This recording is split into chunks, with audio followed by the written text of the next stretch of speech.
हमारे पास कांग्रेस से नितिन सारस्वत जी हैं। नितिन जी, मैं आऊंगा राम कुमार जी आपके पास फिर से आऊंगा। नितिन जी, बात इतनी सी है कि घर अपना ठीक रखना था। अब हिमाचल में तो आपकी पार्टी सत्ता में है और अब सुबह ही जो है कांग्रेस की जो वहां अध्यक्ष हैं, प्रदेशाध्यक्ष प्रतिभा वीरभद्र सिंह, उन्होंने कहा था कि सब कुछ ठीक नहीं है। तो इसका मतलब वहां सब कुछ ठीक नहीं है। अब सब कुछ ठीक कौन करेगा? भाजपा तो करेगी नहीं। भाजपा तो मौके का, नजाकत का फायदा उठाएगी और वही आज दिख रहा है। जी नितिन। देखिए सबसे बड़ी बात है कि ये राज्यसभा का चुनाव है और जैसे हम लगातार देखते आ रहे थे कि 10 साल से 428 विधायकों की लगभग खरीद फरोख्त हुई, तमाम जगह सरकारें गिराई गई। उसके बाद में चंडीगढ़ में जिस तरीके से बेशर्मी से, वो तो कैमरा था, जिस तरीके से लोकतंत्र की हत्या की गई और सुप्रीम कोर्ट को उसमें इंटरवीन करना पड़ा, तो एक बात क्लियर हुई कि जो अटल बिहारी वाजपेयी जी की जो पार्टी थी, जो कहा करती थी कि हम चिमटे से भी नहीं रखेंगे, वहां पे हर तरीके के षड्यंत्र को अपना के केवल सत्ता, साम दाम दंड भेद से केवल एक ही नीति रह गई, जो अभी हमारे राम कुमार जी कह रहे थे, मैं बता रहा हूं, भाजपा की एक ही नीति रह गई कि साम दाम दंड भेद लगा के केवल सत्ता को हथियाना। ये भारतीय जनता पार्टी की सॉरी, मैं राम कुमार जी आऊंगा। राम कुमार जी मैं आऊंगा आपके पास। बोलने दीजिए इनको, बोलने दीजिए, मैं आऊंगा आपके पास। जी नितिन जी बोलिए।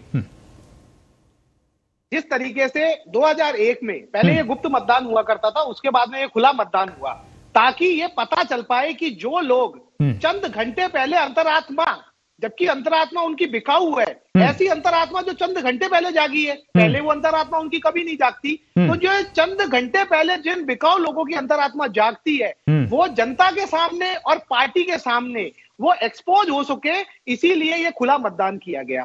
अब इसके अलावा मैं आपको और चीजें बताना चाहता हूं। आज ये जो है कि अभी तो रिजल्ट आए नहीं है कि कहां क्या हुआ है।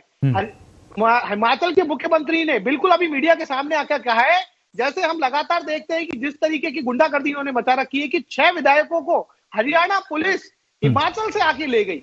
मैं ये कहना चाहता हूं, इनके हमारे पास ये लगातार है, सबूत है कि हम ये कह रहे हैं कि इंडिया गठबंधन में ऐसा हो गया। हम कर्नाटक की बिल्कुल बात नहीं कर रहे, जहां जेडीएस को वोट मिलने थे बीजेपी की तरफ से, क्योंकि वहां उन्होंने गठबंधन बना रखा है, लेकिन 45 विधायकों से ज्यादा उन्होंने वोटिंग वहां करा के जेडीएस से जो उनका गठबंधन था, उसके अंदर हमें साफ दरार दिखाई दे रही है। बसपा और भाजपा हम जब लगातार कहते थे